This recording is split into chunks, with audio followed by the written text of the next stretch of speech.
Hello friends, આજે આપણે chapter number 11 start કરીએ. આલ્કોહોલ, ફિનોલ અને ઇથર સંયોજનો. ચેપ્ટરની સિક્વન્સ એઝ ઇટ ઇઝ છે. સૌથી પહેલા વર્ગીકરણ આપેલું હશે, આયુપેક નામકરણ આવશે, ત્યાર પછી બનાવટો આવશે. પહેલા આલ્કોહોલ આપ્યું છે, પછી ફિનોલ ને પછી ઇથર લાસ્ટમાં આપેલું છે. તો બનાવટ આયુપેક ત્રણે ત્રણનું સાથે આવી જશે. પછી બનાવટ છે એ આલ્કોહોલ સંયોજનોની બનાવટ આવશે.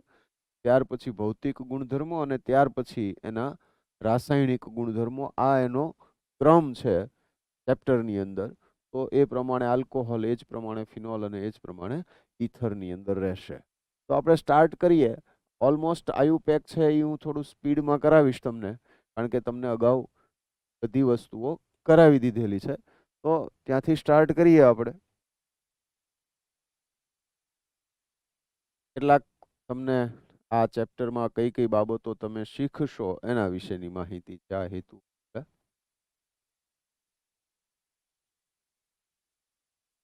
કોને કહેવાય આલ્કોહોલ સંયોજનો અને ફિનોલ કોને કહેવાય કે ઇથર કોને કહેવાય?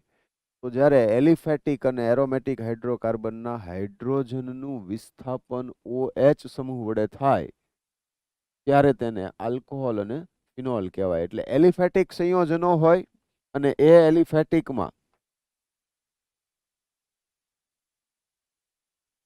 હાઇડ્રોજનનું વિસ્થાપન OH વડે થાય તો એ બધા આલ્કોહોલ કહેવાય. અને જો એરોમેટિક બેન્ઝીન અથવા એની જેવા એરોમેટિક સંયોજનોમાં હાઇડ્રોજનનું વિસ્થાપન OH સમૂહ વડે થાય તો એવા સંયોજનોને ફિનોલ અથવા તો ફિનોલિક સંયોજનો અથવા ફિનોલિક OH કહેશું આપણે એને. એટલે ક્રિયાશીલ સમૂહની દ્રષ્ટિએ બે રીતે અલગ થાય કે આલ્કોહોલિક OH અલગ ગણાય અને ફિનોલિક OH અલગ ગણાય. તો અહીંયા આલ્કોહોલ માટે એલિફેટિક સંયોજનો જે હોય એ એલિફેટિક સંયોજનમાં હાઇડ્રોજનનું વિસ્થાપન OH વડે થાય ત્યારે આપણને આલ્કોહોલ બનશે. અને બેન્ઝીન ઉપરના હાઇડ્રોજનનું અથવા તો એરોમેટિક જે હાઇડ્રોકાર્બન છે એના હાઇડ્રોજનનું વિસ્થાપન OH વડે થવાથી ફિનોલ અથવા ફિનોલિક સંયોજનો. રોજિંદા જીવનમાં આપણને અનેક રીતે ઉપયોગી છે.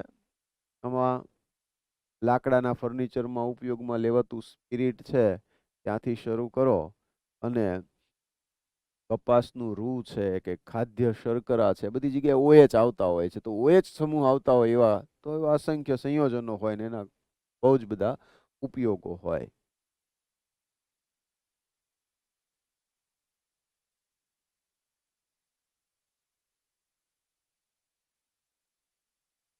અને ઈથર માટે આપણે એમ કહી શકીએ કે જે આલ્કોહોલ હોય કે ફિનોલ હોય એના હાઇડ્રોજનનું વિસ્થાપન બીજા કોઈ એલિફેટિક કે એરોમેટિક સંયોજન વડે, એરોમેટિક સમૂહ વડે થવાથી જે સંયોજન બને તો એને આપણે શું કહેશું?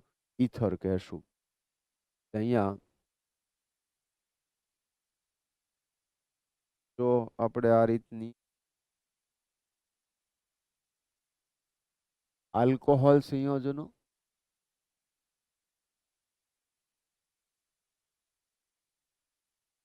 આલ્કોહોલ સંયોજનો માટે હાઇડ્રોકાર્બન અથવા એમ કહો કે એલિફેટિક સંયોજનો, એરોમેટિક ન હોય બધાને એલિફેટિક. તો એલિફેટિક સંયોજનો ના હાઇડ્રોજનનું વિસ્થાપન OH સમૂહ વડે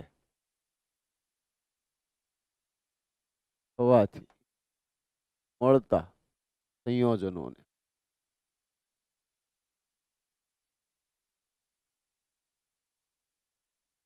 આલ્કોહોલ કહેવાય.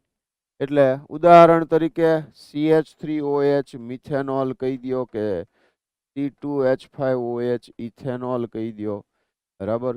કે આ રીતે બેન્ઝીન રિંગ હોય પણ CH2OH જે કાર્બન સાથે જોડાયેલો છે એ કાર્બન જુઓ તો એ CH2 વાળો કાર્બન છે, બેન્ઝીન સાથે સીધો જોડાયેલો નથી.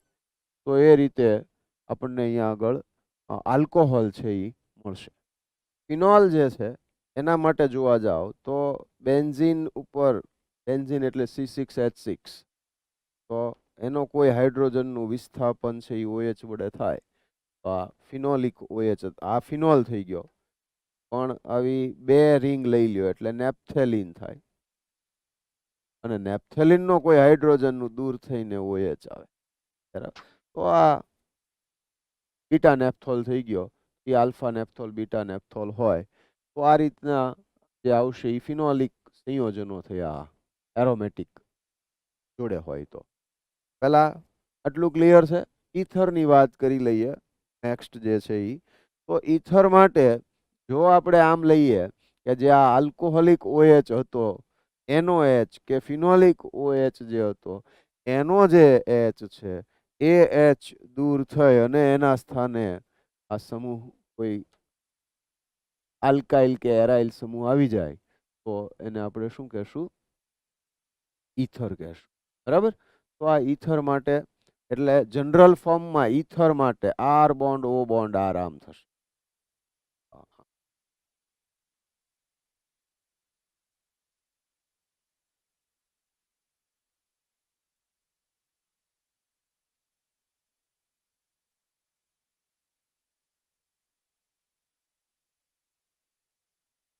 પાછું એવું થશે, પાછળ તો આલ્કોહોલ ને ફિનોલ લખેલું છે, સાહેબ બોલે છે ઈથર છે. સ્ટેપ બાય સ્ટેપ આગળ વધતા જઈએ તો આઈડિયા તો ક્લિયર રહેવો જોઈએ, બરોબર. તો આ ઈથર થઈ ગયા એટલે ઈથરને જનરલ ફોર્મમાં આપણે આમ રજૂ કરી શકીએ કે R bond O bond R, તો આ ઈથર થઈ જશે, બરોબર. અથવા R1 bond O bond R2, આ ઈથર થઈ. ક્લિયર છે? ઓકે. તો આ ઈથરની પણ વાત થઈ ગઈ. ઈથરમાં પાછા બે પ્રકાર હોય, સમમિતીય અને અસમમિતીય ઈથર, અથવા સાદા ઈથર અને મિશ્ર ઈથર. જો બંને સમૂહ સમાન હોય તો એ સાદા ઈથર અથવા સમમિતીય ઈથર કહેવાશે. ઉદાહરણ તરીકે CH3 bond O bond CH3, તો બે R ગ્રુપ કેવા થઈ ગયા? સરખા. તો એને કહેશું આપણે સાદા ઈથર અથવા સમમિતીય ઈથર. તો આપણે સાદા ઈથર અથવા સમમિતીય, બે બાજુના સમૂહ કેવા રહ્યા? સમાન, તો સાદા ઈથર અથવા સમમિતિ. અને જો બે બાજુના સમૂહ જુદા હોય, અહીંયા C2H5 આ CH3, તો એને મિશ્ર ઈથર અથવા અસમમિતીય ઈથર. ક્લિયર છે આટલી વાત?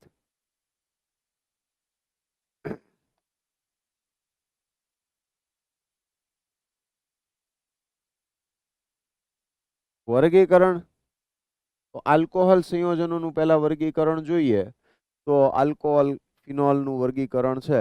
તો આલ્કોહોલ સંયોજનો છે એમાં OH સમૂહની સંખ્યાને આધારે જો વર્ગીકરણ કરવામાં આવે તો એક OH હોય તો મોનો આલ્કો, પછી મોનો હાઇડ્રોક્સી પણ કહી શકો. પછી બે OH સમૂહ હોય તો ડાય, ત્રણ હોય તો ટ્રાય, ને અનેક OH હોય તો પોલીહાઇડ્રિક આલ્કોહોલ એમ કહેવાય. અને એ જ રીતે ફિનોલ માટે થઈ શકે.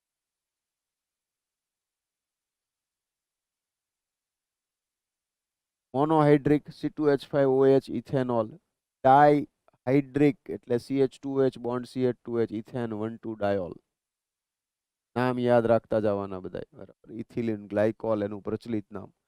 CH2OH CHOH CH2H ત્રણ OH છે એટલે ટ્રાયહાઇડ્રિક થઈ ગયો, બરાબર. હવે વર્ગીકરણની બીજી એક રીત આવી કે જેમાં OH જે કાર્બન સાથે જોડાયેલો હોય એ sp3 કાર્બન હોય. તો એવા જે સંયોજનો છે એને પાછા આપણે વર્ગીકૃત કરી શકીએ પ્રાથમિક, દ્વિતીયક અને તૃતીયકની અંદર. તો OH sp3 કાર્બન વાળા કાર્બન ઉપર OH આવતો હોય તો એ OH ને આપણે પ્રાથમિક, દ્વિતીયક અને તૃતીયક એમ ત્રણ પ્રકારમાં વર્ગીકૃત કરી શકીએ. એટલે ઉદાહરણ તરીકે લ્યો તો આ CH3CH2OH, 1 ડિગ્રીનો અર્થ શું થઈ ગયો આમાં? કે OH જે કાર્બન સાથે જોડાયેલો છે એ બીજા એક કાર્બન સાથે જોડાયેલો છે, તો એ 1 ડિગ્રી આલ્કોહોલ થઈ ગયો. અને CH3CHOH CH3, તો આ OH છે એ જે કાર્બન સાથે જોડાયેલો છે એ કાર્બન બીજા બે કાર્બન સાથે, આમાં આ યાદ રાખવું જરૂરી છે. નહીતર એવું થાય છે જનરલી કે હું સમજાવું ત્યારે તો કે સાહેબ સમજાવો ત્યારે સમજાઈ જાય, પછી પછી પછી ભૂંડા યાદ તારે રાખવું પડે, હું થોડો યાદ રાખું. એ તો યાદ રાખવાની વાત થઈ ને કે OH જે કાર્બન સાથે જોડાયેલ છે એ બીજા બે કાર્બન સાથે જોડાયેલો હોય તો એવા આલ્કોહોલને 2 ડિગ્રી આલ્કોહોલ દ્વિતીયક આલ્કોહોલ કહેવાય. આ 1 ડિગ્રી એટલે પ્રાથમિક આલ્કોહોલ કહેવાય. અને OH જે કાર્બન સાથે જોડાયેલો હોય એ કાર્બન અન્ય 3 કાર્બન સાથે જોડાયેલો હોય તો 3 ડિગ્રી થઈ ગયો આ તૃતીયક આલ્કોહોલ. આ રીતે પ્રાથમિક આલ્કોહોલ, દ્વિતીયક આલ્કોહોલ અને તૃતીયક આલ્કોહોલ એમ 3 પ્રકાર પડશે આના. બરાબર, ક્યાં sp3 કાર્બન ઉપર OH હોય ત્યારે.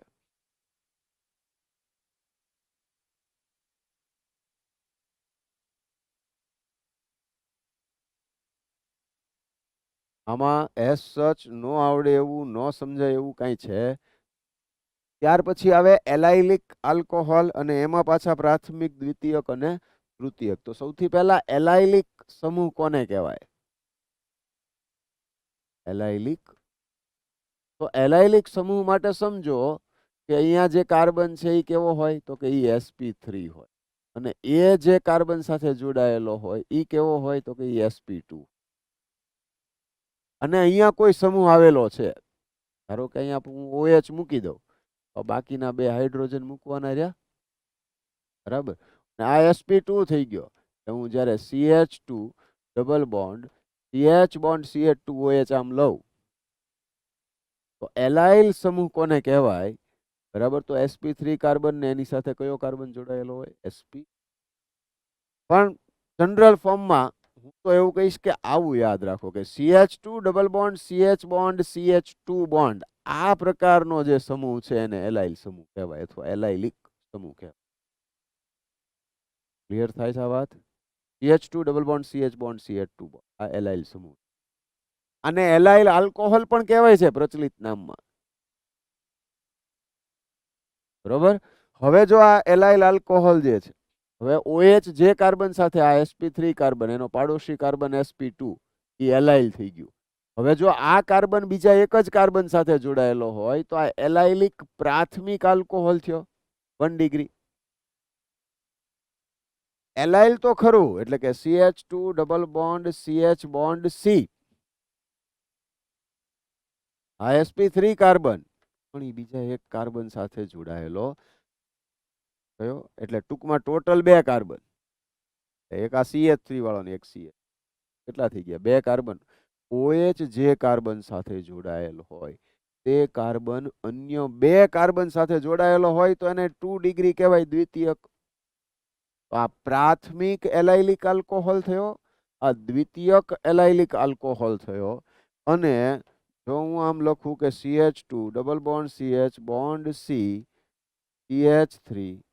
CH3OH તો હવે આ 3 degree allylic alcohol.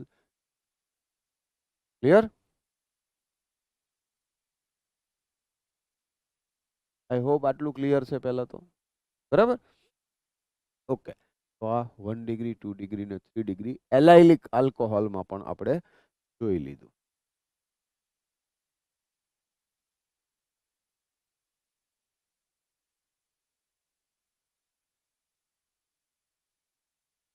Benzylic alcohol. તો બેન્ઝાઇલિક આલ્કોહોલ એટલે બેન્ઝીન સાથે કોઈ એક sp3 કાર્બન જોડાયેલો છે ને એની જોડે OH આવે ત્યારે એ બેન્ઝાઇલિક આલ્કોહોલ થયો. એટલે એલાઇલિક જેવું જ થાય, પણ આમાં જે એલાઇલ સમૂહ આવતો હતો એની બદલે બેન્ઝીન સમૂહ આવે. આ રીતે. પછી અહીંયા કાર્બન. હવે જો આ OH, આ કયો કાર્બન થયો? sp.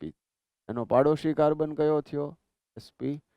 પણ ધ્યાન રાખવાનું કે આ માત્ર sp2 કાર્બન નહીં સમજવાનો, બેન્ઝીન રિંગ નો sp2 કાર્બન છે.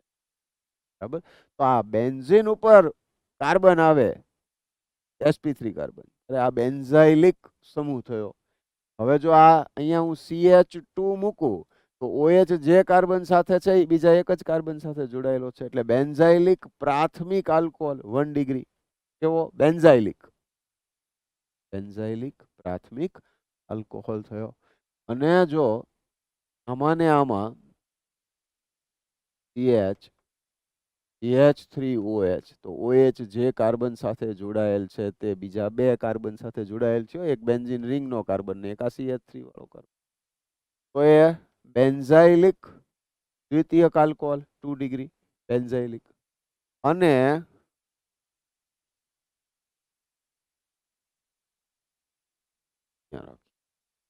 બરાબર, તો આ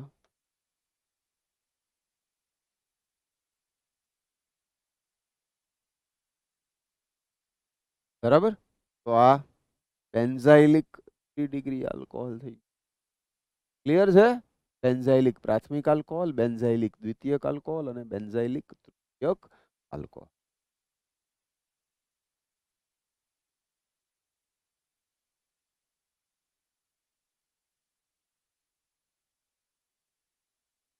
હવે OH જે કાર્બન સાથે જોડાયેલો હોય એ કાર્બન sp2 કાર્બન હોય. વાસ્તવિક રીતે ઓછું શક્ય છે, કારણ કે ત્યાં ટોટોમેરિઝમ જોવા મળે એટલે આખી સિચ્યુએશન છે એ ચેન્જ થઈ જાય. પણ આપણે અત્યારે આવું રાખશું. વિનાઇલ સમૂહ કોને કહેવાય અને વિનાઇલિક આલ્કોહોલ એમ. તો એના માટે જો ડબલ બોન્ડ વાળા કાર્બન ઉપર OH જોડાયેલો હોય, આ કાર્બન sp2 થયો ને એની જોડે ડાયરેક્ટ જ OH જોડાયેલો છે. બરાબર, અહીંયા CH2 double bond CH bond OH, આ sp2 કાર્બન થયો અને sp2 કાર્બન ઉપર થઈ ગયું OH આવી ગયો sp2 ઉપર. બરાબર, CH2 double bond CH bond O. તો વિનાઇલ આ સમૂહ કેવો કહેવાય? વિનાઇલ. એટલે વિનાઇલિક આલ્કોહોલ થઈ. બરાબર, એટલે આમ યાદ રાખવાનું કે આ બધી યાદ રાખવાની બેઝિક વસ્તુઓ છે. CH2 double bond CH bond, તો એને વિનાઇલ સમૂહ કહેવાય. CH2 double bond CH bond કેવો સમૂહ કહેવાશે? વિનાઇલ સમૂહ.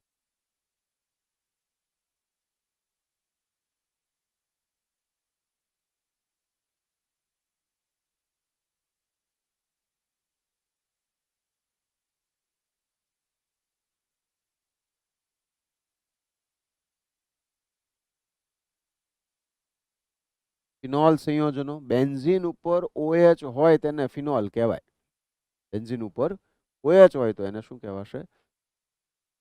હવે 2 OH હોય, 3 OH હોય તો એ પ્રમાણે ડાય, ટ્રાય, એમ ટેટ્રા એમ આવી જાય. ટ્રાયહાઇડ્રિક, ડાયહાઇડ્રિક એમ. આ મોનોહાઇડ્રિક થઈ ગયું, એક જ OH. હવે એક બેન્ઝીન ઉપર એક OH ને જોડે CH3 હોય એટલે એને ક્રેસોલ કહેવાય. હવે જો એ 1-2 પોઝિશન ઉપર હોય તો એને ઓર્થો ક્રેસોલ કહેવાય. રાઈટ? પછી 1-3 પોઝિશન હોય તો ક્રેસોલની હું આની વાત કરું, CH3 આપી દીધું. એ આયુપેકમાં આવશે. ચાલો, એને એક જ OH છે તો મોનોહાઇડ્રિક, 2 OH છે તો ડાયહાઇડ્રિક અને 3 OH છે તો ટ્રાયહાઇડ્રિક આમ થશે. બરાબર?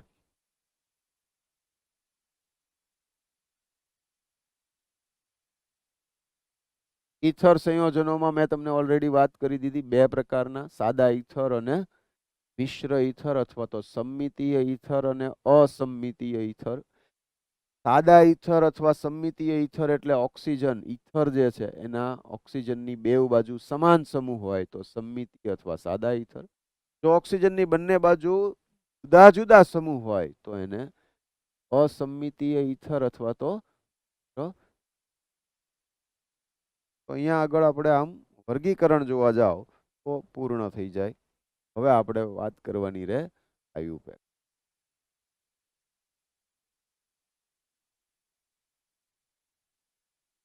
નામકરણ છે એ જોઈએ આપણે. તો અહીંયા ઓલ છે એ લગાડવાનું રહે. તો આલ્કોહોલ સંયોજનોનું નામકરણની વાત કરીએ તો આલ્કોહોલ સંયોજનોમાં આલ્કેન કાર્બન શૃંખલાને અનુરૂપ જે આલ્કેન નામ આવતું હોય તો એમાં ડબલ બોન્ડ કે ટ્રિપલ બોન્ડ નથી તો આલ્કેન નામ હોવાનું, અને એ આલ્કેન નામની પાછળ ઓલ પ્રત્યય જોડાય. ઇંગ્લિશમાં હોય ને તો એવું કહેવું પડે કે એમાં આલ્કેનમાં ANE આવતું હોય એટલે છેડા ઉપર ઈ આવતું હોય અને ઓલ જોડો OL એટલે ઈ દૂર કરીને ઓલ જોડવાનો એવું કહેવું પડે.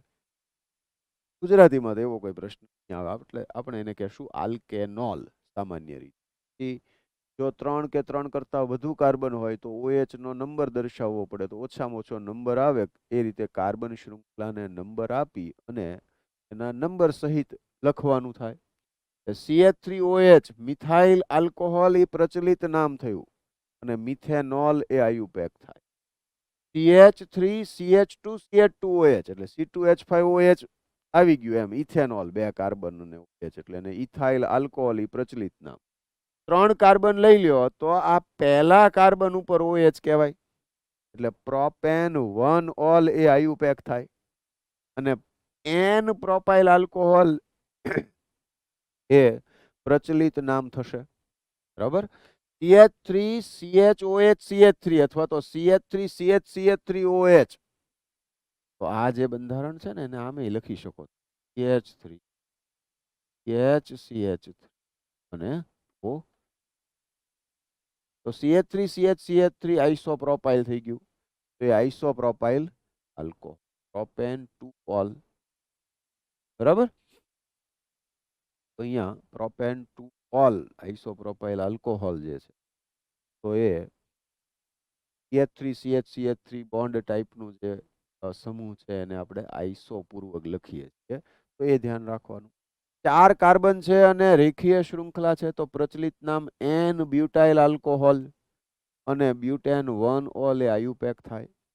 CH3CHOH CH2CH3 તો અહીંયા ધ્યાન રાખવાનું છે કે અહીંયા CH3 CH બોન્ડ CH2CH3 આવું જ્યારે હોય તો આ દ્વિતીયક બ્યુટાઇલ સમૂહ થયો. દ્વિતીયક બ્યુટાઇલ સમૂહ. અને જો સમજો CH3 CH bond CH2 bond આમ જો હોય તો આ આઇસોબ્યુટાઇલ આ જે છે ઈ હવે આવું સ્ટ્રક્ચર યાદ રાખવું પડે મગજમાં. હવે આમાં ભૂલાઈ જાય, કન્ફ્યુઝન થાય, બધા જ કોમન પ્રોબ્લેમ છે. એવું થાય જ તેને મોટા ભાગના આવું થતું હોય.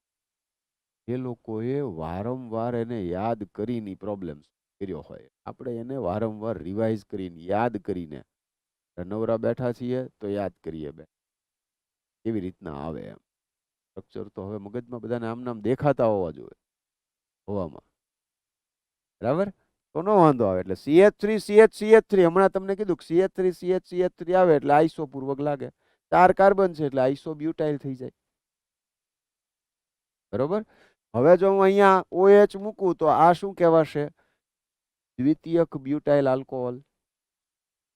પણ અહીંયા હું જ્યારે OH મૂકું તો આ શું થઈ ગયું? Isobutyl alcohol. એટલે દ્વિતીયક બ્યુટાઇલ આલ્કોહોલ અને આઈસો બ્યુટાઇલ આલ્કોહોલ વચ્ચેનો તફાવત ખબર રહેવી જોઈએ. બીજો તફાવત રહેવો જોઈએ તૃતીયક આલ્કોહોલ. તૃતીયક butyl alcohol CH3 COH. OH જે કાર્બન સાથે જોડાયેલો છે 3 ડિગ્રી છે તો તૃતીયક butyl alcohol. I hope clear છે. બરોબર.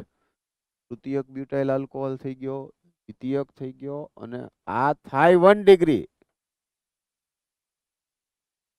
OH જે કાર્બન સાથે જોડાયેલો છે આ એક જ કાર્બન હારે જોડાયેલો છે એમ 1 ડિગ્રી. આપણે તો આઈસો પ્રિફિક્સ લાગે ને CH3 CH. આમાં ટર્શરી કહેવાય ઇંગ્લિશ પ્રમાણે. આ સેકન્ડરી. ક્લિયર?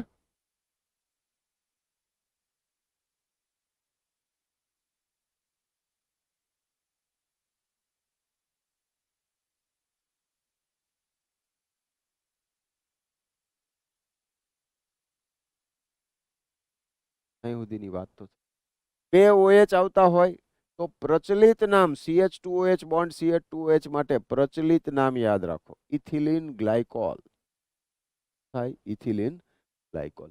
અને આયુપેકમાં તો આ પહેલા ઉપર OH છે ને બીજા ઉપર OH છે ને 2 કાર્બન છે, 2 કાર્બન એટલે ઇથેન, પહેલા બીજા ઉપર OH એટલે 1 2, 2 વખત છે એટલે ડાય આવે ને પાછળ OH છે એટલે ઓલ આવે, એટલે ઇથેન 1 2 ડાયોલ, ઇથેન 1 2 ડાયોલ આમ થશે. CH2OH bond CHOH bond CH2OH, 3 carbon છે ને 3 OH છે, ગ્લિસરોલ થયું. CH2OH CHOH CH2OH glycerol. 3 carbon માટે પ્રોપેન, ત્રણેય ઉપર એક એક OH છે એટલે પ્રોપેન 1 2 3 ટ્રાયોલ, પ્રોપેન 1 2 3 ટ્રાયોલ. બરાબર.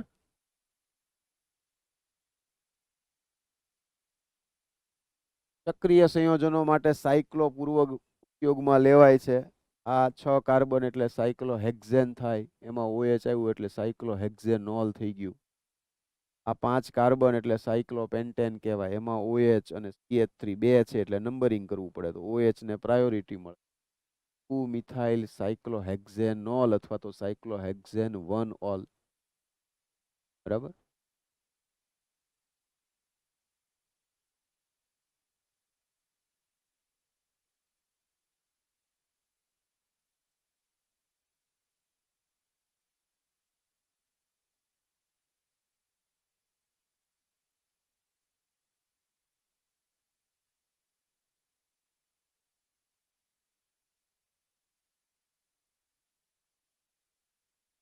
બેન્ઝીન ઉપર OH ફિનોલ, બેન્ઝીન ઉપર CH3 અને OH ઓર્થોક્રેસોલ, બેન્ઝીન ઉપર OH અને CH3 મેટાક્રેસોલ 1 3 પોઝિશન, 1 4 હોય તો પેરાક્રેસોલ. ઓર્થોક્રેસોલ, મેટાક્રેસોલ ને પેરાક્રેસોલ, તો મારી દ્રષ્ટિએ તમારે યાદ ક્રેસોલ રાખવું જોઈએ. ઓર્થો મેટા પેરામાં તો આપણને ખબર પડે. તો ક્રેસોલ કોને કહેવાય તો કે બેન્ઝીન ઉપર OH ને CH3 બે આવે તો ક્રેસોલ કહેવાય. આવું યાદ રખાય. બીજું કોઈ OH ને તો પ્રાયોરિટી મળવાની, બેન્ઝીન ઉપર OH હોય તો ફિનોલ કહેવાશે અને એના નંબર 1 અપાશે. એટલે આને તમે 1 આપો તો મિથાઇલનો નંબર 2 થઈ ગયો. એટલે 2 મિથાઇલ ફિનોલ, 3 મિથાઇલ ફિનોલ ને 4 મિથાઇલ ફિનોલ આવું થઈ ગયું.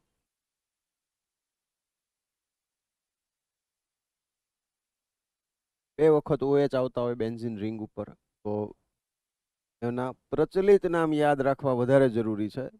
આયુપેક નામ તો સહેલા છે કે બેન્ઝીન 1 2 ડાયોલ, બે વખત 1 2 position, benzene 1 2 diol, benzene 1 3 diol અને બેન્ઝીન 1 4 ડાયોલ. પણ બેન્ઝીન 1 2 ડાયોલ જે છે એનું પ્રચલિત નામ કેટેકોલ છે. 1 3 ડાયોલ હોય તો રિસોર્સિનોલ છે, મેટા પોઝિશન ઉપર હોય, અને પેરા પોઝિશન ઉપર હોય તો હાઇડ્રોક્વિનોન અથવા ક્વિનોલ છે. આ રિવાઇઝ કર્યા કરવાના ત્યારે આવડશે. જેમ બને એમ વધારે ને વધારે રિવિઝન પુનરાવર્તન કર્યા કરશો ત્યારે એ બધા નામ યાદ રહેશે. ત્યાં સુધી યાદ નહીં રહે, એટલે એટલું સરળ નથી જ. પણ માત્ર પ્યોરલી યાદ રાખવાની વાત છે. જો ઈથરના નામકરણની વાત કરીએ તો ઈથરની અંદર સૌથી પહેલું કામ કે મુખ્ય કાર્બન શૃંખલા નક્કી કરવી. વધુ કાર્બન સંખ્યા ધરાવતી કાર્બન શૃંખલાને મુખ્ય શૃંખલા કહેશું અને બાકીનો જે ભાગ છે એને વિસ્થાપિત સમૂહ તરીકે OR ને વિસ્થાપિત સમૂહ તરીકે લેશું. અને એનું નામકરણ છે એ આયુપેક નામકરણ આલ્કોક્સી આલ્કેન પ્રમાણે થશે. આલ્કોક્સી એટલે આલ્કેન આ વધુ સંખ્યા ધરાવતા કાર્બન, બરાબર, અને ઓછી કાર્બન સંખ્યા એને O સાથે રાખી અને નામકરણ થશે. જો બે બાજુ સરખા કાર્બન હોય તો એક બાજુ આલ્કોક્સી આવશે ને એક બાજુ આલ્કેન આવશે. એટલે કે CH3O CH3 છે તો અહીંયા CH3OCH3 માટે આ OCH3 એટલે મિથોક્સી થાય અને એક જ CH3 છે એના માટે મિથેન થાય, એટલે એક આલ્કેન નામ થાય ને. એટલે અહીંયા જો આ બધા સમમિતીય ઈથર થયા C2H5O C2H5 તો ઇથોક્સી ઇથેન, આ ઇથોક્સી હે, એની વચ્ચે જગ્યા નહીં છોડવાની. ઇથોક્સી ઇથેન આમ થશે. પછી CH3O CH2CH3. તો હવે આ 2 કાર્બન છે ને આ બાજુ 1 કાર્બન છે. તો 2 કાર્બન વાળો છે એ મુખ્ય કાર્બન શૃંખલા થઈ. આ OCH3 વિસ્થાપિત થયો એટલે આનું નામ શું લખાય? તો કે મિથોક્સી આલ્કોક્સી પૂર્વક તરીકે. અને પછી આ 2 કાર્બનનું આલ્કેન નામ એટલે ઇથેન, મિથોક્સી. આઈ હોપ કે આ ક્લિયર છે. એટલે જ્યારે આવું આવે કે CH3O CH2 CH2 CH3, તો આ મુખ્ય કાર્બન શૃંખલા થઈ. આ પહેલો કાર્બન, બીજો અને ત્રીજો, એટલે કે 1 મિથોક્સી પ્રોપેન થઈ ગયું. 1 મિથોક્સી. આઈ હોપ કે આઈડિયા ક્લિયર છે હવે. અને જો પ્રચલિત નામની વાત કરીએ તો જનરલી શું થાય? તો કે બે બાજુ મિથાઇલ એટલે ડાય મિથાઇલ, અને ઓક્સિજન એટલે ઇથર. ડાય મિથાઇલ 2 વખત C3, 2 વખત C2H5 એટલે ડાય ઇથાઇલ ઇથર. CH3O CH2CH3 એટલે ethyl methyl ether. CH3O CH2 CH2 CH3 તો methyl N propyl ether. Methyl N propyl ether. અને CH3O CH3CH3 તમને એવું કીધું કે લાંબી કાર્બન શૃંખલા મુખ્ય શૃંખલા. 1 2 અને 3 કાર્બન વાળી શૃંખલા મુખ્ય થઈ. બીજા કાર્બન ઉપર આ વિસ્થાપિત સમૂહ ગણાય એટલે 2 મિથોક્સી પ્રોપેન થઈ ગયું. આ બરાબર ક્લિયર છે. અને મિથાઇલ આઇસોપ્રોપાઇલ ઇથર પ્રચલિત નામ. બરોબર છે. આઈ હોપ કે આટલું ક્લિયર છે. હવે આમાં કોઈ ડાઉટ નહીં થવો જોઈએ. પછી આવે બેન્ઝીન રિંગ ઉપર. ઓકે, બેન્ઝીન ઉપર OCH3 છે. તો OCH3 આ C6H5 આને લખાય તો આમને શોર્ટમાં લખો તો C6H5 OCH3. એટલે આ બાજુ 6 કાર્બન, આ 1 કાર્બન. તો મુખ્ય શૃંખલા 6 કાર્બન વાળી. તો મિથોક્સી બેન્ઝીન નામ શું થયું? Methoxy benzene. પછી આનું પ્રચલિત નામ તો મિથાઇલ ફિનાઇલ ઇથર. પ્રચલિત શું થઈ જશે? મિથાઇલ ફિનાઇલ ઇથર અથવા એનિસોલ. એક પ્રચલિત નામ શું આવશે? એનિસોલ.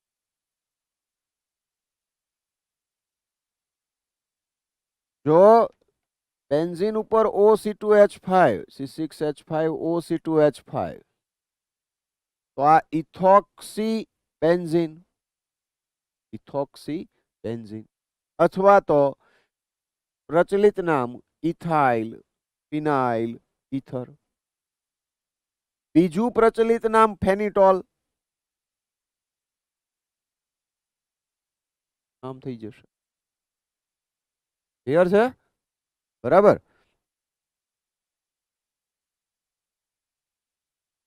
આમાં એક ધ્યાને રાખવાનું C6H5O CH2 તમારે જોવું પડે કે હવે અહીંયા 7 કાર્બન થઈ ગયા, 6 કરતા વધી ગયા. ધેટ મીન્સ કે હવે આ 7 કાર્બન વાળી શૃંખલા મુખ્ય શૃંખલા ગણાય અને ફિનાઇલ છે એ વિસ્થાપિત. તો આયુપેક નામ 1 ફિનોક્સી હેપ્ટેન થઈ ગયું. 1 ફિનોક્સી હેપ્ટેન. અને હેપ્ટાઇલ ફિનાઇલ ઇથર પ્રચલિત નામ શું થયું? Heptyl phenyl. બરાબર.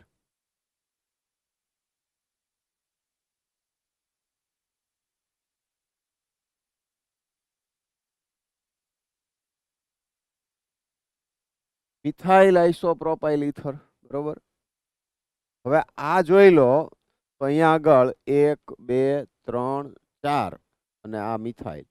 CH3 એટલે આઈસો લગાડી શકાય પ્રચલિત નામમાં. ટોટલ 5 કાર્બન એટલે આઈસોપેન્ટાઇલ થઈ ગયું. બરોબર. એટલે ફિનાઇલ આઇસોપેન્ટાઇલ ઇથર, ફિનાઇલ આઇસોપેન્ટાઇલ ઇથર. અને આયુપેક ગણો તો 3 મિથાઇલ, બીજા ઉપર આ મિથાઇલ 3 મિથાઇલ, પછી આ આખું આવે butoxy, methyl butoxy benzene, 3 methyl બ્યુટો 3 મિથાઇલ બ્યુટોક્સી બેન્ઝીન. આમ થઈ જશે. 2 વખત OCH3 આવતું હોય તો આ મુખ્ય શૃંખલા થઈ ગઈ. પહેલા અને બીજા ઉપર OCH3 વિસ્થાપિત થયા એટલે 1,2 ડાયમિથોક્સી ઇથેન, પહેલા અને બીજા ઉપર OCH3 મિથોક્સી 1,2 ડાયમિથોક્સી. અને આ રીતે આવે તો હવે આ બધા વિસ્થાપિત જ છે તો પ્રાયોરિટીમાં નંબરિંગનું ધ્યાન રાખવાનું હોય. લોએસ્ટ લોકેન્ટ રૂલ કહેવાય. તો એના માટે આ 1 1 થશે ને એટલે આને 2 આપવાનો. બાકી જો એક જ વખત CH3 હોત તો ઇથોક્સીમાં સ્પેલિંગ ઈ થી શરૂ થાય તો બે 1 2 થાત ને, તો ઇથોક્સીને પ્રાયોરિટી આપે. એટલે અહીંયા 2 ઇથોક્સી 1 1 ડાયમિથાઇલ સાયક્લો. બરાબર. તો હવે આમાં મને લાગે ત્યાં સુધી આઈડિયા આવી ગયો છે. આમાં કંઈ વધારે આ બધા ઉદાહરણ કરાવવાની જરૂર નથી. એટલે આ બધા ટેક્સ્ટ બુકના જેટલા જ ઉદાહરણ આપેલા છે એ બધા ખાસ કરી લેવા. જેમ કે આ જે બંધારણ છે આના જેવું ઉદાહરણ અહીંયા OC2H5 ની જગ્યાએ C2H5 હતું. જાન્યુઆરી JEE 2024 ની અંદર ક્વેશ્ચન આવી ગયો. આયુપેક નામ આવો જ ક્વેશ્ચન આપણા મોડ્યુલમાં એ ઉદાહરણ એક્ઝેક્ટલી આપેલું છે આપણે, એવો ક્વેશ્ચન આવી ગયો. બરાબર. પછી બોર્ડની અંદર અમુક એવા પ્રશ્નો છે એ આવી ગયા છે. ઉદાહરણ તમને આપું તો બોર્ડમાં જે આવી ગયો હોય એવું.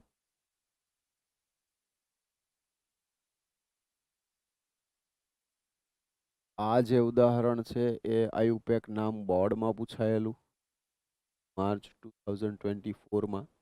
બરાબર. ટેક્સ્ટ બુકને સરસ રીતે તૈયાર કરશો તો ક્વેશ્ચન એમાંથી આવતા હોય છે અથવા એમાં જે આપેલા હોય છે એની જેવા કહી શકાય એવા ક્વેશ્ચન આવતા હોય છે. સારી રીતે સમજીને તૈયાર કર્યું હોય, માત્ર ગોખવું એ તમારું કામ નથી. તમારે સમજી અને યાદ રાખવાનું છે તો વાંધો નહીં આવે. બરાબર. એટલે અહીંયા આગળ કહી શકાય કે આ જે છે એ બેઠું આનું આ જ હતું. એકદમ એક્ઝેક્ટલી આ જ બંધારણ પૂછેલું બોર્ડમાં. બરાબર. તો બેઠા ક્વેશ્ચન છે એ NCERT પ્રમાણે ટેક્સ્ટ બુકમાંથી આવી જાય છે. કોઈ જ પ્રશ્ન આમાં થતો. બરાબર. તો આ બધા ઉદાહરણ છે એ તમે પ્રેક્ટિસ માટે જાતે કરો એટલા માટે હું અહીંયા નથી કરાવતો. એટલું કામ તમે જાતે કરજો. અહીંયા આગળ આપણું આયુપેક વાળું પહેલું લેક્ચર છે એ કમ્પ્લીટ થાય છે. બરાબર. એક્સરસાઇઝ જે કાંઈ એની છે એના રિલેટેડ તો એ તમને હવે વિભાગ ટોપિક વાઇઝ પાડી અને એમાં ક્વેશ્ચન્સ આપ્યા છે એટલે તમે આસાનીથી વર્ક છે એ કરી શકશો. ઓકે.